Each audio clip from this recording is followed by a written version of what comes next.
ಧನ್ಯವಾದ. ಅದ್ಭುತವಾಗಿತ್ತು ಸಂಜೀವ್ ಸರ್. ಮುಂದಿನ ಹಾಡು ಈ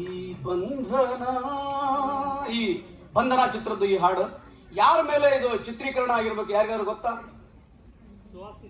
ಆಮೇಲೆ ಜೈ ಜಗದೀಶ್ ಕರೆಕ್ಟ್ ಆಗಿ ಹೇಳಿದಾರೆ ಸರ್. ಓಕೆ, ನಾನು ಹಂಗೆ ಅನ್ಕೊಂಡಿದ್ದೆ ವಿಷ್ಣುವರ್ಧನ್ ಅಂತಂದು, ಬಟ್ ಜೈ ಜಗದೀಶ್ ಮತ್ತೆ ಸುಹಾಸಿನಿ ಮೇಲೆ ಚಿತ್ರೀಕರಣ ಆಗಿರೋ ಈ ಹಾಡನ್ನ ಹಾಡ್ಲಿಕ್ಕೆ ಬರ್ತಾ ಇರೋದು ಬಸವರಾಜ್ ಸರ್ ಮತ್ತು ಪೂರ್ಣಿಮಾ ಮ್ಯಾಮ್.